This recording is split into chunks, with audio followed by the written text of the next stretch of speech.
அரசாங்கம் தர வேண்டும் 100 நாள் வேலை திட்டத்தில். ஆனால் அந்த 100 நாள் வேலை திட்டத்தில் மோடி அரசாங்கம், ஒன்றிய அரசாங்கம் 500,000 கோடி ரூபாய் தான் பணம் தருகிறார். ஆனால் இதை எதிர்த்து கேள்வி கேட்டால் கிராமங்களிலே தீவிரவாதிகள் கூடியிருக்கிறார்கள். எதிர்த்து கேட்டால் தீவிரவாதியா? உண்மை போல சமாதான உண்மை போல பரமாவட்ட செய்கின்ற மீண்டும் மோடி அமித்ஷா தான். அமித்ஷா மோடி அம்மன் படம் பார்த்தீங்கன்னா போதும், அது ஒரு வீரர் படம் சாமியாசம் மட்டும் அவனே அமித்ஷா மத்திய அமைச்சர். இவர்கள் இந்த நாட்டுடைய தேசபக்தர்கள் என்று சொல்கிறார்கள். 115 ஆண்டுகளாக போராடுகின்ற உரிமைக்கு போராடுகின்ற மைக் போட்டு இன்றைய தனது உரிமைக்காக பாதுகாப்புக்கு போராடி கொண்டிருக்கின்ற பெண்கள் தான் இந்த நாட்டினுடைய மிகப்பெரிய தேசபக்தர்கள். இன்றைக்கு கூட சென்னையிலே நமது தோழர்கள் மிகப்பெரிய ஒரு நிகழ்ச்சியை நடத்தியிருக்கிறார்கள். ஏழாவது மன்ற குடியிருப்பாளர்கள் இன்று பல்வேறு இடங்களில் நடைபெற்றுக் கொண்டிருக்கிறது. இதுதான் நாங்கள் ஒரு விஷயம் சொல்லுவோம். மருத்துவர் கூட இந்த சர்வே மீட்டிங்ல பேசக்கூடாது என்று சொல்லியிருக்கிறார்.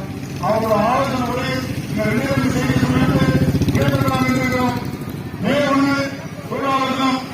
இந்த தொழிலாளர் தினத்தில் தமிழகம் கிராமங்களை விடுதலை செய்யும். கிராமங்களுக்கு கிராமங்களை கடன் சிக்கல்ல சிக்கப்படுகிறது. இந்த கடன் சமூகக்கூடிய நிதி நிறுவனங்களை ஏற்றத்தோழருடன் ஒரு நாள் 17 நிதி நிறுவனங்கள் இதற்கு எங்களுக்கு தெரிந்தது. எங்களுக்கு தெரியாமல் எத்தனை நிதி நிறுவனங்கள் இன்னும் செயல்படுகிறது என்று தெரியவில்லை.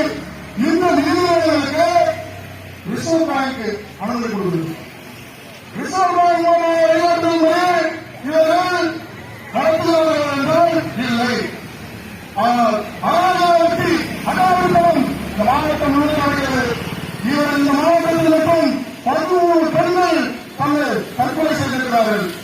ஆனால் எந்த நிதி நிறுவனத்தின் மீது ஒரு எஃப்ஐஆர் இல்லை. அங்கே வேலை செய்யக்கூடிய அந்த பணியாளர்கள் மீதுதான் வழக்கு பதிவானது. ஏனென்றால் அவர் போய் ஏதோ தவறுகளாக ஒரு செல்ஃபி எடுத்தால், ஒரு போட்டோ போட்டால், மற்ற விஷயங்களை பேசினால் அதற்காக நான் வழக்கு பதிவு செய்வேன் என்று சொல்லி காவல்துறை கூட மாவட்ட நிர்வாகம் கூட முதலாளிகளுக்கு இங்கே இவர்கள் சப்போர்ட்டாக சாதகமாக வழங்குகிறார். ஒருபுறம் 17க்கும் மேற்பட்ட ஒரே சின்னம் சமூக எழுதக்கூடிய பல்வேறு இளைஞர்கள். ஆனால் போன்ற பெருநகரங்களில் எத்தனை இருக்கும் என்பது யாருக்கும் தெரியாது. இது ஒரு புறம் அரசு துறை சார்ந்த பார்ப்போம். அரசு துறையில் இருக்கக்கூடிய மாவட்ட தொழில் மையம், அரசு துறையில் இருக்கக்கூடிய கும்பகோணம் கூட்டுறவு சொசைட்டி, அப்புறம் கிராமங்களில் இருக்கக்கூடிய வேளாண் கூட்டுறவு கடன் சங்கம், இதுதான் வேலை தொழிற்சாலை மையமும் உழைப்போர் நிலையமும் பெண்கள் அதிகாரமும் நாங்கள் சொல்கிறோம். மே 1ஆம் தேதி முதல் மே 25ஆம் தேதி வரை கிராமங்களிலே கடலில் இருந்து